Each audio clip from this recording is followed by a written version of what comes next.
चलिए नेक्स्ट। हाँ इसका ही WCR का क्लेम ही। अगर भैया मेरा क्लेम आ गया 1,20 का और WCR है 1,00,000 का, थ्योरेटिकल बता रहा हूं, तो यहां पे वो 20,000 का कोई रोल नहीं है। WCR पूरा 1,00,000 डाल दो रियलाइजेशन में, WCR account debit to realisation 1,00,000, realisation to bank. अब आपको कोई क्लेम व्लेम की बात नहीं, सीधा पेमेंट करना है। कितनी पेमेंट करोगे, 20,000 या 1,00,000? 1,20,000। मैं यही देख रहा था, 1,20,000। क्यों सर? अरे भैया रिजर्व आपने 1,00,000 का बना रखा, तो क्या हुआ, सामने वाले तो 1,20 मांग रहे हैं, तो 1,00,000 तो आप अपना रिजर्व में डाल दो। तो WCR to realisation 1,00,000, realisation to bank 1,20,000। ठीक है, दोबारा कुछ नहीं होगा, कुछ नहीं होगा। ठीक है, हाँ पार्टनर में बांट देना।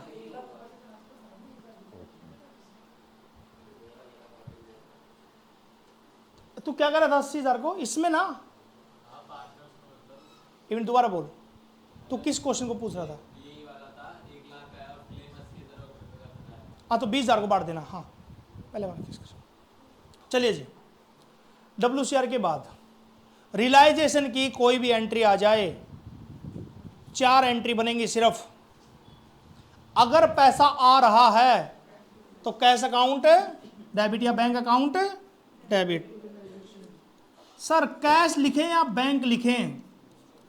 अगर क्वेश्चन में बैलेंस शीट का क्वेश्चन है और बैंक बैलेंस दे रखा है तो आप बैंक लिख सकते हो, और अगर क्वेश्चन न्यूमेरिकल है, छोटा क्वेश्चन है, तो कैश अकाउंट से आप लिख सकते हो। Cash account debit to realisation account.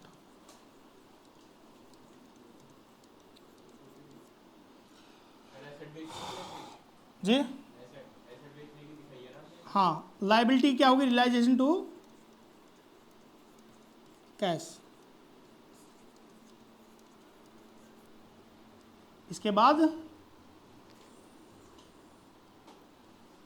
Cash की जगह पे अगर पार्टनर एसेट्स ले लेता है, पार्टनर कैपिटल टू, ये वो है जो एसेट्स ले लेता है, ये वो है जो लायबिलिटी की बात होती है। Partner capital account debit to realisation.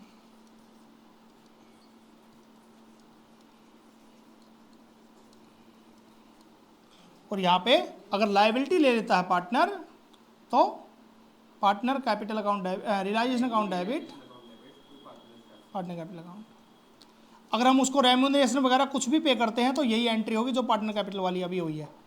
अगर फर्म रेम्यूनरेशन पे कर रही है, कुछ भी पे कर रही है, तो realisation to partner capital account.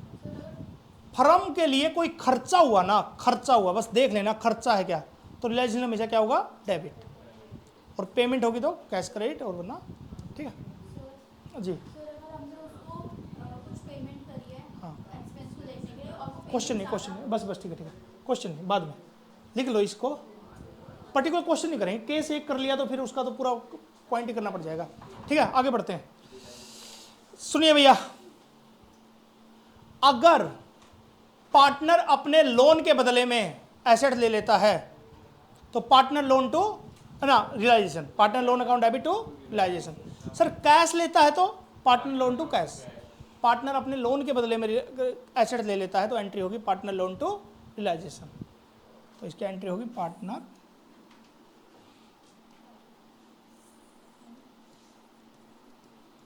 Loan account debit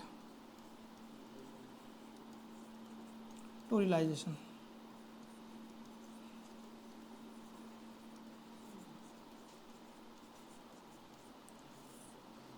sir अगर कोई जनरली जो हो रियलाइजेशन में कोई वो हो, IFR हो, IFR डिस्ट्रीब्यूट नहीं होता, जनरली जो को नॉर्मली डिस्ट्रीब्यूट करोगे, कोई रिजर्व हुआ, ठीक है। सर P&L हो तो P&L भी normal distribute. Profit and loss account का क्रेडिट बैलेंस हमेशा क्या होता है, प्रॉफिट, और डेबिट बैलेंस हमेशा क्या होता है, लॉस, ठीक है। एडवर्टाइज सस्पेंस आपके लिए क्या होता है, हमेशा लॉस होता है जी। गुडविल भी एसेट्स होती है। इनटेंजिबल एसेट्स कभी भी तभी बिकेंगी जब आपका रियलाइजेशन होगा, जब आपका उसका रियलाइजेबल वैल्यू दे रखी होगी। ठीक है, हाँ बिल्कुल बिल्कुल। ठीक है, एक बात बता, सर में दर्द हो रहा है भाई क्या करेगा? सर में दर्द हो रहा है तो भाई क्या करेगा? ऐसा ही बोला गया इसने, सर में दर्द हो रहा है, मेरे को लगा भाई सर में दर्द हो रहा है। अच्छा मन कर रहा था, मेरे को लगा सर में दर्द हो रहा है। ठीक है, अच्छा मन कर रहा था यूं करने का। अच्छा देख ब्रो, सारी मन की पूरी नहीं करते हैं, क्यों? चलो ठीक है, सुनो मेरी बात आगे। ठीक है, आगे बढ़ते हैं। ठीक है, जीवन में आगे सीख लो, अभी बड़े होगे तो हर चीज़ नहीं होती। ठीक है, चलो ठीक है, फैंटेसी तो पता नहीं क्या क्या है दुनिया की। आगे बढ़ो, चलो ठीक है, चलो अरे बस हो गया। ठीक है, चलो लेट्स गो। ठीक है, चलो अरे सुनो, तो अब आपको क्या करना है, सुनो मेरी बात ध्यान से। हाँ, अगर एसेट्स आपने कुछ भी है तो उसको पार्टिसिपेट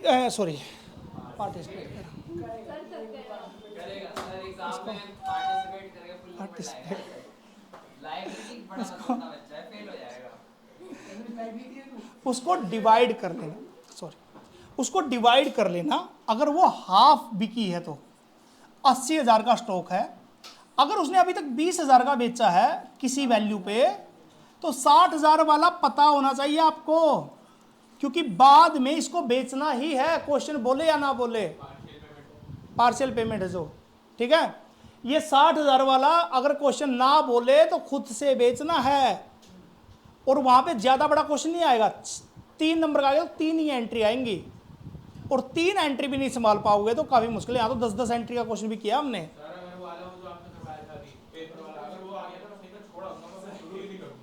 छोड़ा ना, वो आएगा नहीं आएगा वो।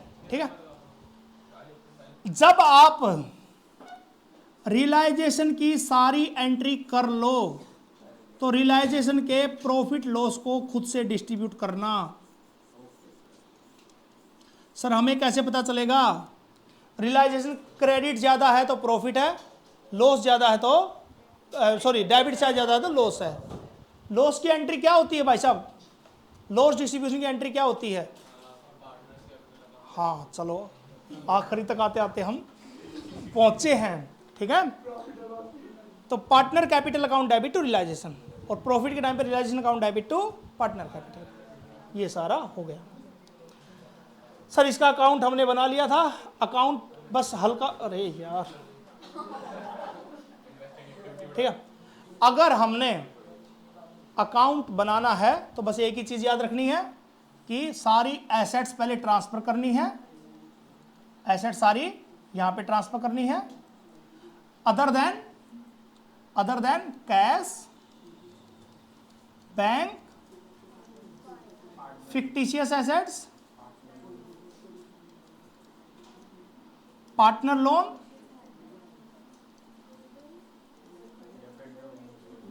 और डेफर्ड रिवेन्यू। हाँ वो ये हो गया, ये सब नहीं करना, लिख लो। और लायबिलिटी साइड यहां ट्रांसफर करनी है, क्या? लायबिलिटी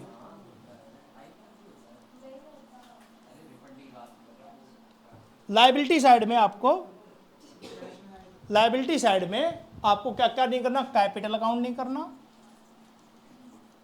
करंट अकाउंट नहीं करना, आगे आपको advertisement, expenditure, advertisement, debit, liability. ठीक है, रिजर्व नहीं करने। ठीक है, IFR करना है, IFR को करना है डिस्ट्रीब्यूट, ये करना है। ठीक है, EPF रिजर्व नहीं होता वैसे, करना है वो, और उसकी पेमेंट भी करनी है। EPF को भूल मत जाना, IFR की भी नहीं करनी, IFR की नहीं करनी। डेटर अगर प्रोविजन देखे, डेटर इस साइड आएंगे, प्रोविजन इस साइड आएगा। ठीक है, IFR इसलिए आया क्योंकि IFR में हम ये मानते हैं इन्वेस्टमेंट हमारी इंक्रीज डिक्रीज हो जाएगी, तो IFR यहाँ पे डालते हैं, डिस्ट्रीब्यूट नहीं होता। नहीं, IFR पूरा ही आता है, IFR का कोई रोल नहीं है, सारा आएगा बिल्कुल, चाहे क्लेम है चाहे नहीं है। EPF पक्का आएगा। EPF एक लाइबिलिटी है, जैसे क्रेडिटर होते हैं, नहीं बेचेंगे। IFR बिकता है क्या? हाँ, रिलाइज नहीं होगा। हाँ, तो ये तो आपने लिखा है ना कि जो नहीं आएंगे वो, तो इसमें आपने EPF और IFR को लिखवा दिया। EPF अच्छा ये कह रही है, ठीक है यार, मैं ना कंसेप्ट करा रहा हूँ, तो कुछ चीज़ें ठीक है मिक्स हो जाती होंगी। ये नहीं आएंगे, ठीक बात कह रही है, ये नहीं आएंगे, ठीक है, ये दोनों भी नहीं आएंगे, लेकिन रिजर्व आएगा, रिजर्व आएगा, EPF आएगा, IFR आएगा, ठीक है, रिजर्व सारे आएंगे अदर देन IFR ना। IFR आएगा, बाकी कुछ नहीं आएगा। हाँ,